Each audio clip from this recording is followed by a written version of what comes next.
আমি ভাবতাম এই যে আমরা ভয়েস তুলেছি, এই যে আপনি ভিডিওটা শেয়ার করছেন, এই যে আমরা ইরানের পক্ষে নিজেদের অবস্থান প্রকাশ করছি, আসলে ইরান কি জানে?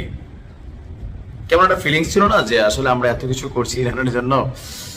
আমাদের জায়গা থেকে আমার মনে হচ্ছে সারা পৃথিবীর মধ্যে সবচেয়ে বেশি ইরানকে সমর্থন জানানো, ইরানকে সাপোর্টিং করা সোশ্যাল মিডিয়া প্ল্যাটফর্মে সেটা হচ্ছে বাংলাদেশ।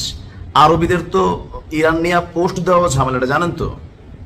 ইসরায়েলের বিপক্ষে আরব দেশের মানুষ পোস্টও করতে পারে না, পাকিস্তানিদের এত ফিলিংস নাই, কিন্তু বাংলাদেশের মানুষের ফিলিংসটা ছিল অন্যরকম, আর এটা নজরে পড়েছে ইরানের।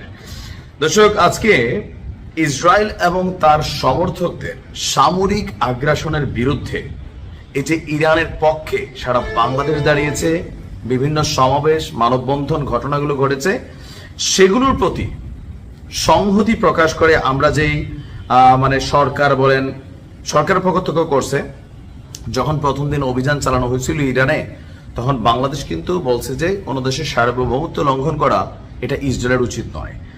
আর এর পাশাপাশি বাংলাদেশের জনগণ, এর পাশাপাশি বিভিন্ন প্রতিষ্ঠান, ধর্মীয় বা সামাজিক সংগঠনগুলো আমরা কিন্তু অনলাইনে ইংরেজিতে বাংলায় অনেক ধরনের প্রচার প্রচারণা করেছি, আর এগুলোতে বাংলাদেশ যে ভূমিকা রেখেছে তার জন্য কৃতজ্ঞতা প্রকাশ করেছে আপনার ইরান।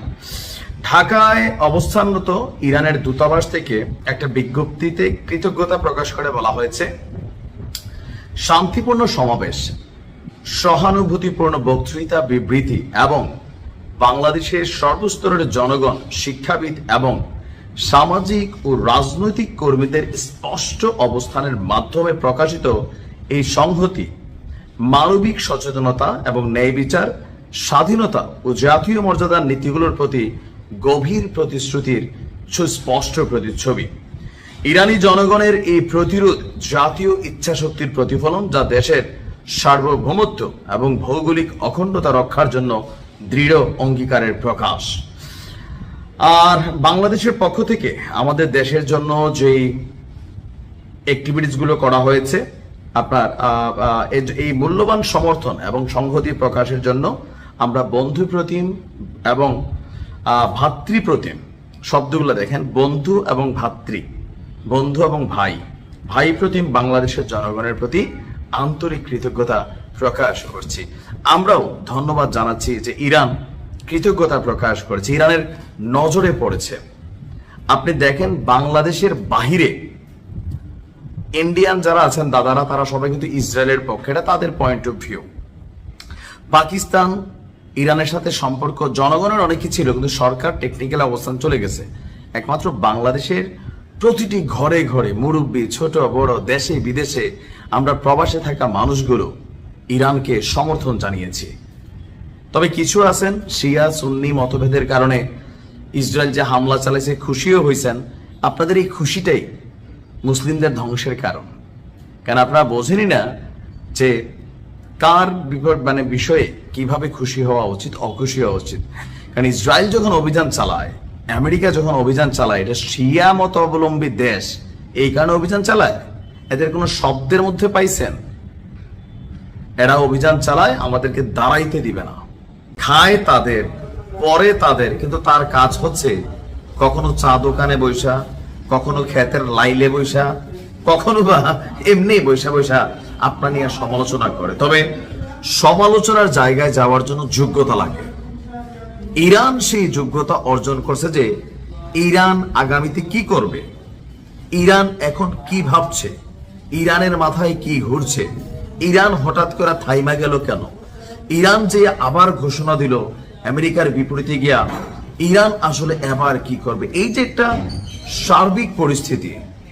আমেরিকার এখন চিন্তা যে ভাই ইরান পরবর্তী স্টেপটা কি নেবে সামহাও। আমি বিষয়টা বুঝতে পারছি। এখন প্রশ্ন আসছে যে এখন এরকম নানান জল্পনা কল্পনার পর আমেরিকার গণমাধ্যমে দেশটির গোয়েন্দা সংস্থার বরাত দিয়ে ইরানে হামলার যে প্রাথমিক পর্যালোচনার রিপোর্ট এসেছে, সেটি সত্যি হলে ইরান এরপর কি করতে যাচ্ছে তা নিয়ে প্রশ্ন এবং উদ্বেগ তৈরি হবে। ইসরায়েল এবং যুক্তরাষ্ট্রের বিমান হামলায় এখন অনেকেই মনে করছে যে ইরান ভার্সন 2 আনবে। ভার্সনটা বোঝেন নাই?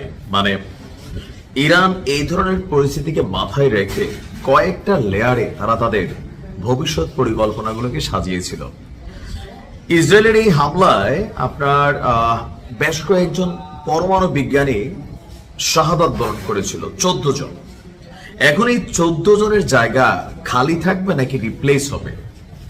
গোয়েন্দা তথ্য বলছে যে হত্যার শিকার হওয়া বিজ্ঞানীদের জায়গায় নতুন বিজ্ঞানীদের আনা হবে, আর এরপর এটা গতি আরো বৃদ্ধি পাবে। হামলার ক্ষয়ক্ষতি সম্পর্কে পরিষ্কার ধারণা পেতে সময় লাগবে। একই সাথে ইরান পারমাণবিক অস্ত্র তৈরির দ্বারপ্রান্তে বলে ইসরায়েলের যে দাবি তা নিয়েও বিতর্ক চলবে। ইরান একটা ইন্টারন্যাশনাল ক্লিয়ারেন্স সার্টিফিকেট পাচ্ছে। ক্লিয়ারেন্স সার্টিফিকেট কোনটা?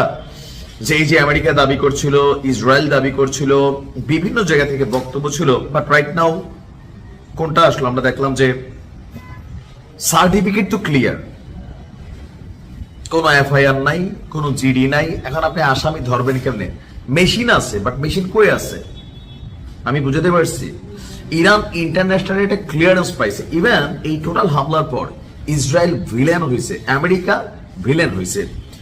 ইরানের কর্মকর্তারা ইতিমধ্যে এই তাদের ক্ষয়ক্ষতি যেগুলো হয়েছে সেগুলোর তুলনায়, রিপেয়ারের তুলনায় তাদের যে মেইন কাজ সেদিকে মনোযোগ দিয়েছে বলে দাবি করা হচ্ছে। যে আরো বেশ কয়েকটি আপনার সাব যেই বা মূল ধরনের যে পারমাণবিক স্থাপনাগুলো আছে একদম 500 মিটার গভীরে, কয়শো ফুট চিন্তা করেন, মাটি থেকে 500 মিটার গভীরে ইরানের মূল যে পারমাণবিক কেন্দ্রগুলো সেগুলো অবস্থিত বলে দাবি করছে বিজ্ঞানী, মানে আমেরিকা। একই সাথে ইরানের যে 60% মাত্রায় সমৃদ্ধ করা 400 কেজি ইউরেনিয়াম, সেগুলা ইরান কোথায় নিছে? এগুলা দিয়ে ইরান কি কোনো প্ল্যান চেঞ্জ করবে? সামহাও কোনো কিছু বানাই ফেলছে কিনা? অথবা যে পরিস্থিতিতে আমেরিকা তাদেরকে হামলা চালাইছে, ভবিষ্যতে আমেরিকাকে পাল্টা জবাব দেওয়ার জন্য তারা তাদের এই মেশিনারিজ গুলাকে আরো হার্ডওয়েতে নিবে কিনা? মানে এখানে নানান প্রশ্ন আছে। তবে সব বিশ্লেষকরা একটা জায়গায় একমত হয়েছে যে ইরানকে হাত দিলে ইরান সেই হাতের বিপরীতে ঠ্যাং দেখাবে, এমনকি পাল্টা জবাব দিবে, নগদে অ্যাকশন করবে। কারণ আমেরিকা হামলা করার পর অনেকে ভাবছিল যে মানে আমেরিকার কি পাল্টা জবাব দিবে, কিন্তু সবাইকে অবাক করে আপনার সবাইকে অবাক করে পাল্টা জবাব দিছে। এরপরে কিন্তু দেখেন যুদ্ধবিরোধী আরো কত কিছু চলে আসছে, রাইট? ইরান ঝুঁকবে না। ভালো থাকুন।